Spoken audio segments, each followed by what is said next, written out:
I'm just wondering what the heck is in our water supply. What the heck is in our oxygen supply of the metallic oxide salts that create a rainbow effect in a sprinkler? What is oozing out of our ground that allows this type of effect to happen? Not just around our sun and our moon anymore. Everywhere we look, the visible spectrum is rainbows. This cannot be natural. If proof was ever needed of a government conspiracy, then this rainbow in a sprinkler is surely it. After all, the authorities claim they are spending money on science education in schools, but this video shows that in fact the government is conspiring to suck the intelligence out of people who should have at least got a basic understanding of science in elementary school. The title at the opening of this creepy sprinkler video gives an alternative explanation. Rainbows are caused by something called HAARP. It's basically a phased array radar that sends up to 3.6 megawatts of electromagnetic radiation into the ionosphere, which heats it up over a narrow range. What makes this a godsend for conspiracy theorists is that the research may have a military application. The theory is that by sending radio waves through the ionosphere, what gets bounced back will be longer wavelength radiation that can act like ground-penetrating radar. But the fact that it's a secret installation run by the military sending invisible beams into space and then into the Earth, well, that's enough to excite any conspiracy theorist. Now, the top-secret government project that can destroy the world. So every pet conspiracy theory from hurricanes to mind control, and of course rainbow after rainbow after rainbow, has now been attacked to HAARP. Back at his war room, the governor meets with his elite team of investigators, researchers and operatives, all of them itching to get on the case. Here, Jesse Ventura investigating HAARP's triggering of the 2010 Boxing Day tsunami that hit large parts of Southeast Asia. This photo was actually taken just before the big tsunami hit the coast of Indonesia. What we're seeing is the aurora borealis, or the northern lights. They occur anytime there's any sort of electromagnetic occurrence in the ionosphere, and they say that when they turn HAARP on, the colors get really wild up there. There's no need for dramatic music or speculation about secret conspiracies. Researchers working at HAARP are quite open about the fact that HAARP does excite charged particles in the upper atmosphere, and that produces colors in the sky. You can even read about these experiments in published papers, where the physics is explained. But portraying this as some kind of discovery allows Jesse Ventura to enter the wild world of speculation and wonder what else HAARP might be secretly doing. His elite investigator, Rahim, tells us this photo of the aurora borealis is evidence of a link between HAARP and the tsunami of Boxing Day 2010, because the photo was taken just before the tsunami struck. This photo was actually taken just before the big tsunami hit the coast of Indonesia. When exactly? We don't know. Who took it? Don't know that either. So how do we know it was taken just before the tsunami? Of course, conspiracy theorists will tell me I'm naive to be so skeptical.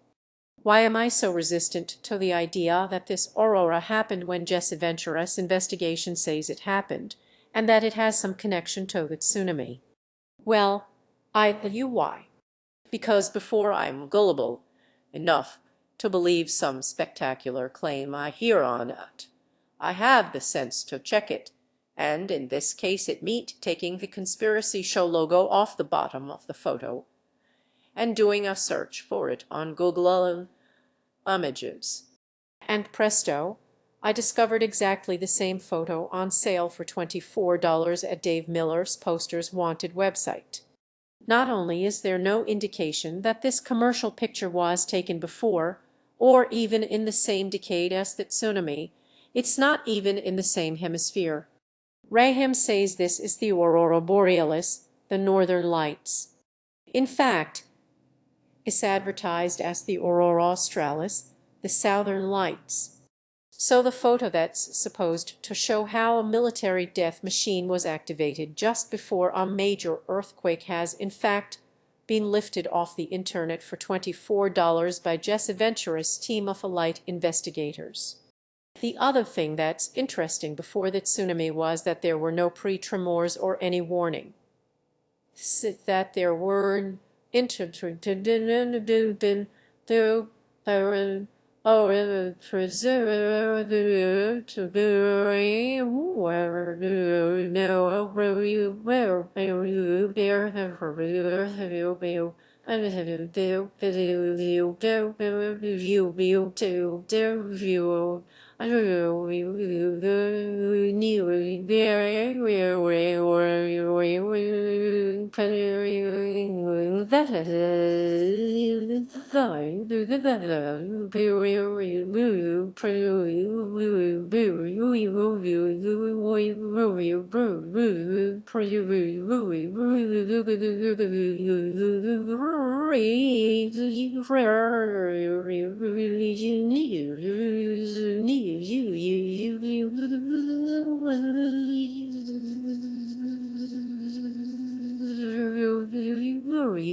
It just happened.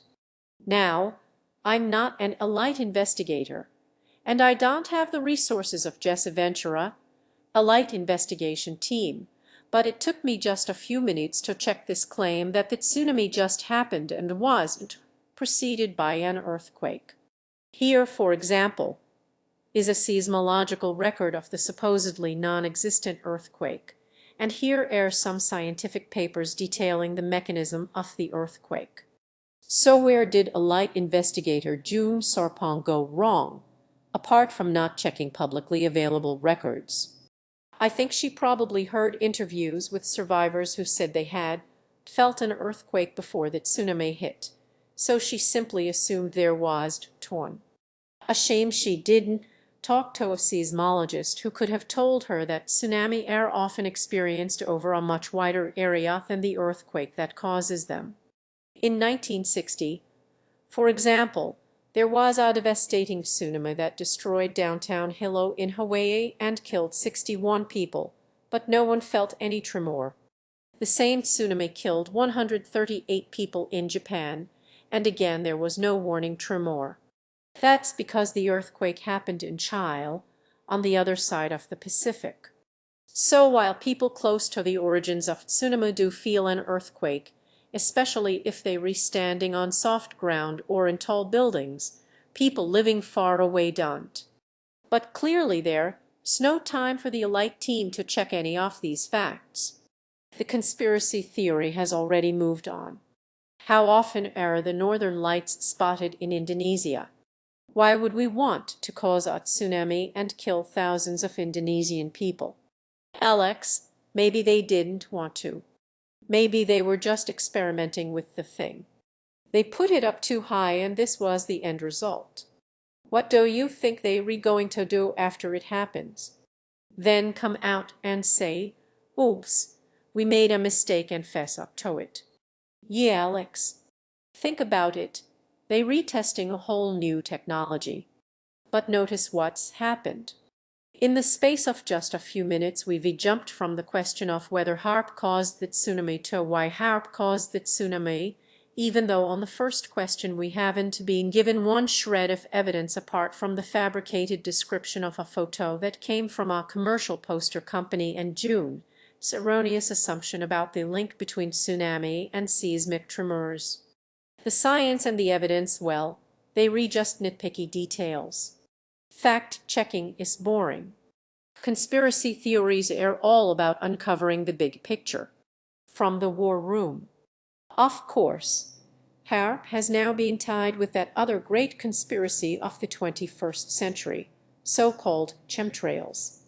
The theory is that the government is spraying something over the skis and it's doing something to us or the environment. The problem for me is that chemtrails seem to be completely indistinguishable from contrails, particles of ice that form from water vapor released by aircraft engines. Conspiracy theories say they re different. Say they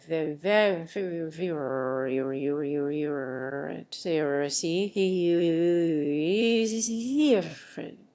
The chemtrails linger in the atmosphere, whereas contrails don't. Well, it's a pretty undefined and wussy definition. But speaking qualitatively, contrails have been doing what they do ever since planes flew the stratosphere. Fire and fire into the lifeless stratosphere, until the exhaust of the engines mixing with the cold thin air condenses and streams the heavens with paper trails. But just as I was despairing of finding any evidence that these are anything other than condensation trails, suddenly I find it. Secret film from inside the cockpit of one of these chemtrail spraying jets. What a lucky break. Well, there you go.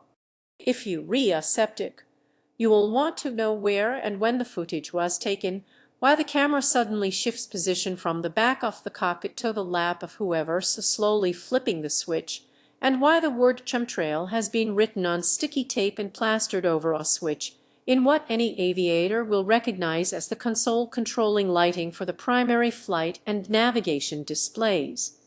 If you are a conspiracy theorist, this footage will no doubt excite you with clear evidence of deliberate chemical spraying. The term conspiracy theory was first coined in the 1960s to describe a theory that Lee Harvey Oswald didn't act alone when he assassinated President Kennedy. It was called a conspiracy to distinguish itself from a one-man operation. These days, the term is applied to just about anything that may or may not be going on in secret, which is a pretty broad brush. Don't forget Watergate. Yes, look, I'm not denying that things go on in secret, if that's now the definition of a conspiracy. But let's take Watergate as a prime example. It took months of solid investigation to tie President Nixon to the Watergate cover-up. The Washington Post, where the story was first broken, insisted on getting every fact checked and confirmed by separate sources. These days, a conspiracy theory takes as long to prove as it takes to type into a blog. When the Princess of Wales was killed in 1997, I went straight to the computer and searched the words Diana and conspiracy, and on the day of her death, there were already dozens of conspiracy theories claiming she had been murdered, based on the fact that the ambulance carrying her traveled very slowly and it didn't. They take her to the nearest hospital. But jumping so quickly to a conspiracy theory leaves no time to answer the question, why did the ambulance travel so slowly and not go to the nearest hospital? Of course, there is an explanation, and you will find it in the video description. But once a conspiracy theory has been cobbled together on the basis of whatever sparse information is available in the first few hours, it sticks. It seems impossible for conspiracy theorists to accept that it was wrong. Likewise, just hours after thousands of private emails were leaked from the University of East Anglia, a conspiracy theory had formed before anyone had time to read them all, let alone understand them. Some of these alleged emails may actually hold the key or actually the clues to prove that the theory of global warming is a huge conspiracy. For example, there is one email coming from one scientist, and in this alleged email, the scientist claims that he had to use additional data in order to hide the decline of global temperatures. Of course, that turned out to be complete nonsense, and we now know the email wasn't claiming anything of the sort. And then, well, you, said,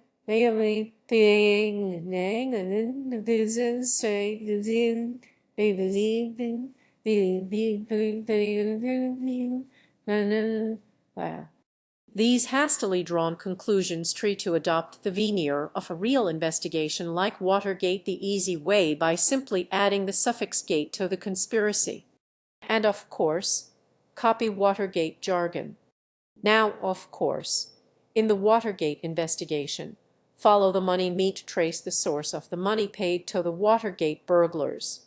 By backtracking checks and funds, the trail led to the committee to re-elect the president, and it gave reporters Woodward and Bernstein the evidence they needed to show why between the burglars and the White House. Conspiracy theorists have stuck the phrase to their own brand of investigative reporting, which is to simply show that money paid to researchers comes from research grants. Whoa, well done.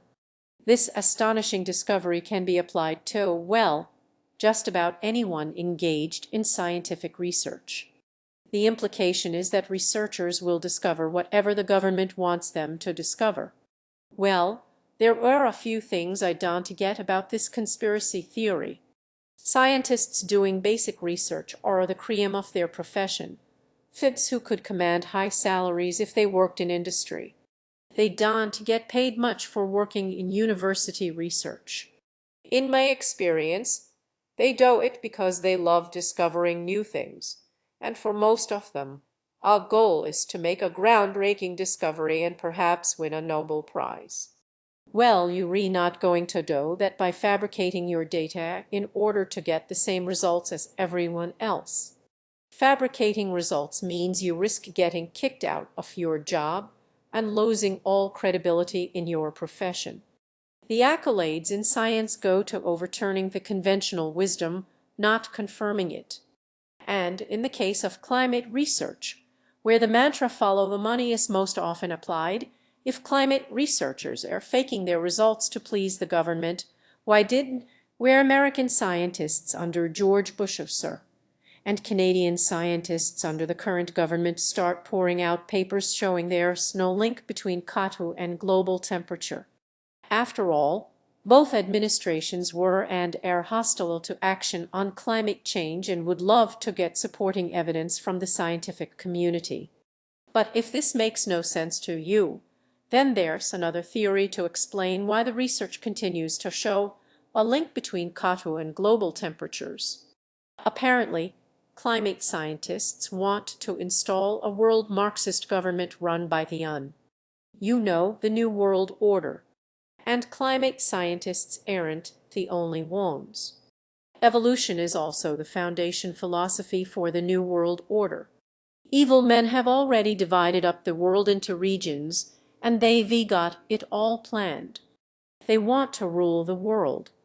Their goal is to reduce the population to 500 million, with a few of them as the elite get to rule the world.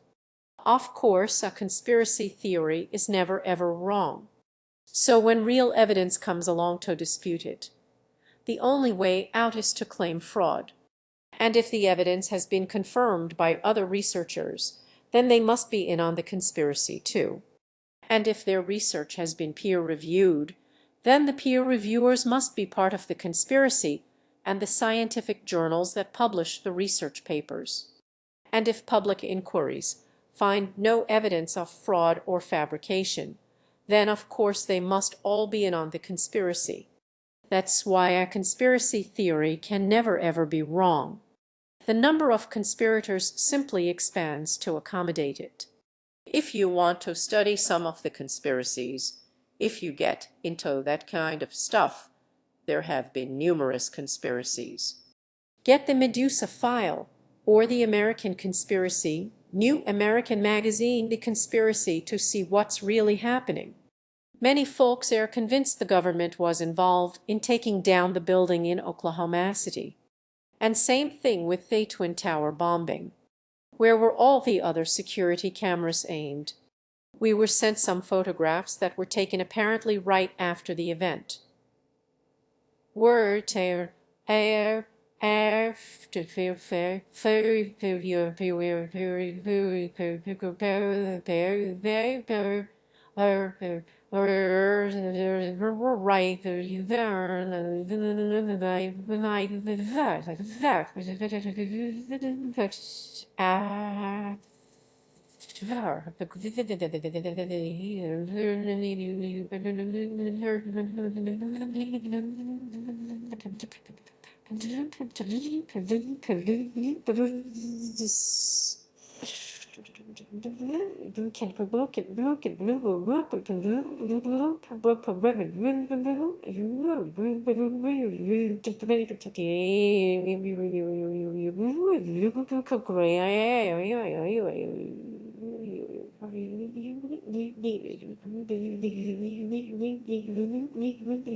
We also had a report about a gas station whose video camera was pointed in the exact direction where the 757 would have hit the Pentagon.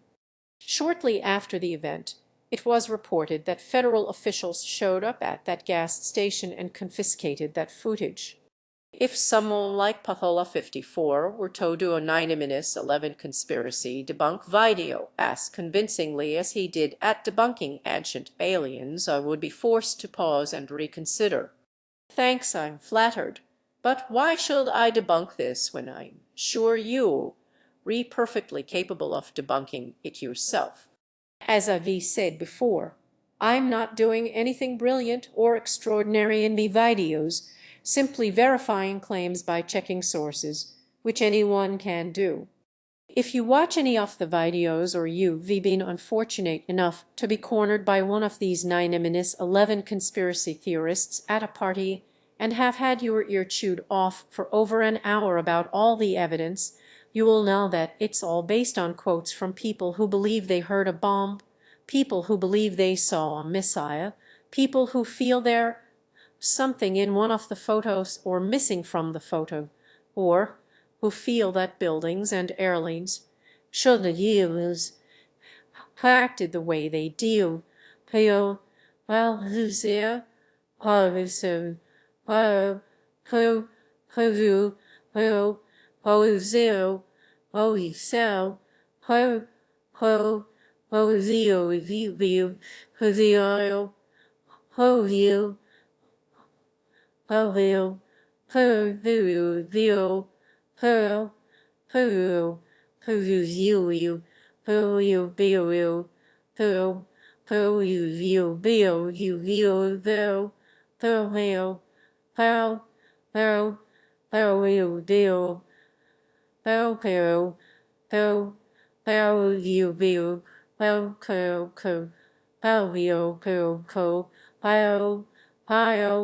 How you do see you?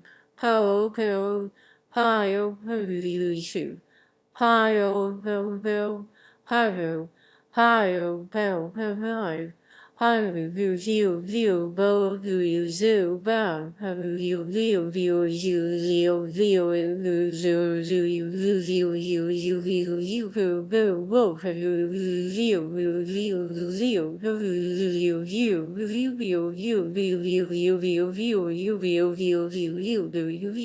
Conspiracy theorists insist that all these unsourced reports and assumptions and speculation raise questions, to which I say great.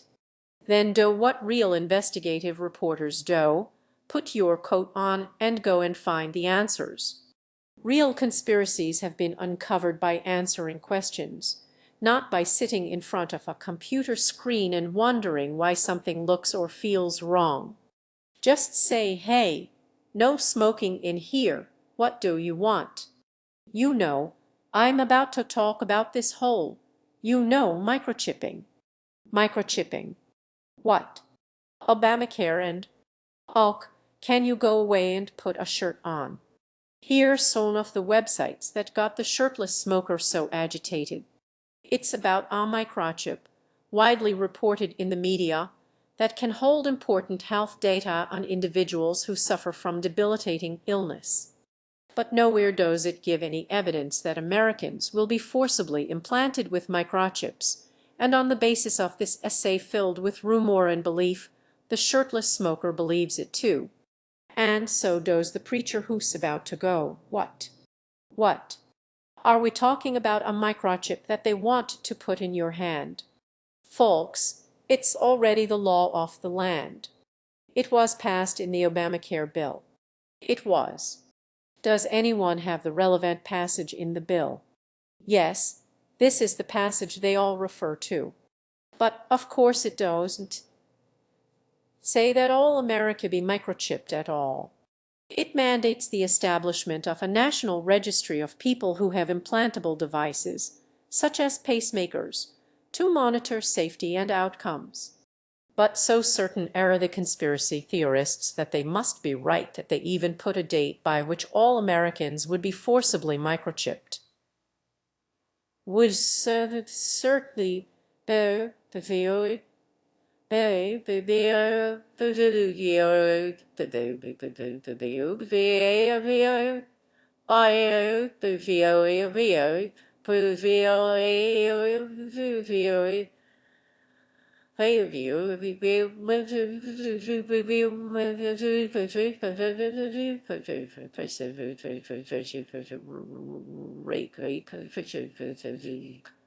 March 23rd, 2013. Hoops. But let's bring all this bang up to date. I had a small bet with myself that even the Boston Marathon bombing would by now have spawned its own conspiracy, and sure enough it has. It comes courtesy of the Russian government's channel Russia Today, and we know how reliable they are when it comes to checking facts. These days you will find a conspiracy theory surrounding any event almost as soon as it happens, and if you are not convinced by the sparse and speculative evidence provided, the conspiracy theorist will resort to a common fallback position. You don't think this is possible. Seriously, you trust the government. You think big business is working in your interests. Well, yeah, conspiracies exist. Come on. Yes, they do. But murders also exist. It doesn't mean everyone who comes to your door is a murderer. Do I trust the government? No. The difference between you and me is that I don't trust the information I see in internet blogs or videos either. I look for their sources, if they have any, and check them. Unlike you, I want to know the answers to questions, not treat questions as if they were answers.